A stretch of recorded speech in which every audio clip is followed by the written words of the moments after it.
can be a great sort and make landfill the last resort. Authorised by the State Government, Perth.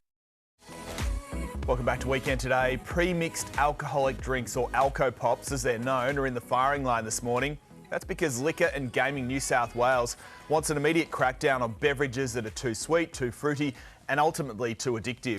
Let's bring in today's talkers, commentator Carmen Braidwood in Perth and our own Lizzie Pearl here in the studio. Good to see you, ladies.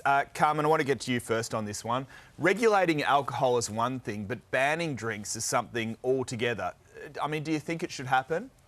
Doesn't seem fair to me, Clint. At the end of the day, these drinks are being consumed by legal drinkers, and all of the public health campaigns so far, in my opinion, have worked. These young drinkers who are over 18 and legally allowed to drink, yes, they are looking to these drinks, but they're allowed to, and I'm observing that they're not drinking as much as maybe their parents' generation did.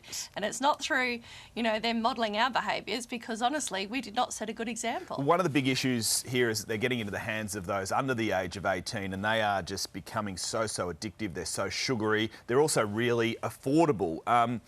And those affordable beverages could be on the chopping block, Lizzie. What's the logic, do you think, here? Well, the logic is if you raise the prices, people will stop drinking them, but that's just stupid because kids are just going to mix their own drinks. That's what we did when we were teenagers. Yeah. Got a bottle of, I won't even say, what we did, but that's the logic.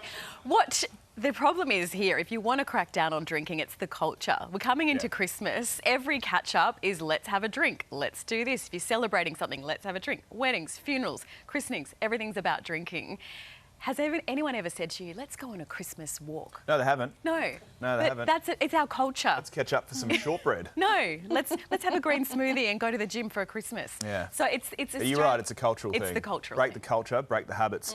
Let's move on. It seems the new right to disconnect laws have fallen on deaf ears with some. The latest research telling us 4 in 5 workers still regularly contacted by their bosses during outside of working hours. Carmen, many Aussies are still scared to enforce their right to switch off at fears.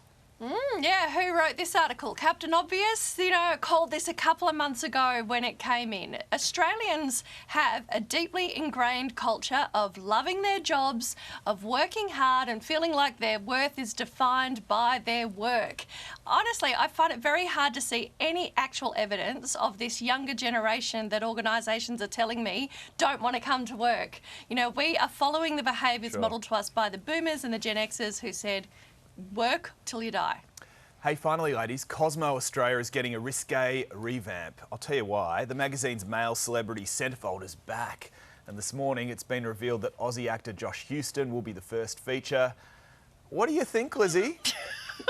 There's the snap. What's going on with that pose?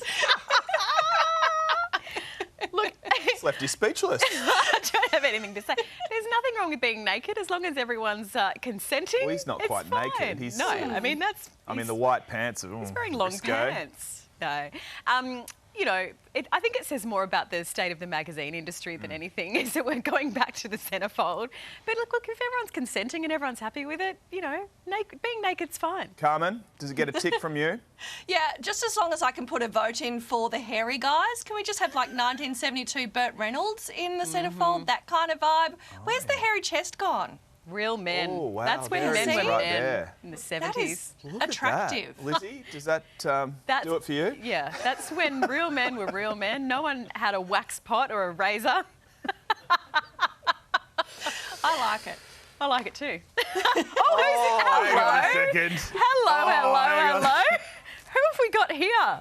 Is that Why Clint did I have a feeling Stanaway? this was coming? Have a look at the facials as well. Wow. I mean, That's talking not what of we're looking real at. men. I've got that on my Whoa. bedside table, I do. Whoa. Well, that won't be in Cosmo because people want to buy the magazine. It's a good Ladies, audition, thank Clint. you. Yeah. Carmen, good to see you. done. Sophie? See you. Can I just say, Clint actually Yes. requested we use those photos this morning. That wasn't the producer. I airdropped them.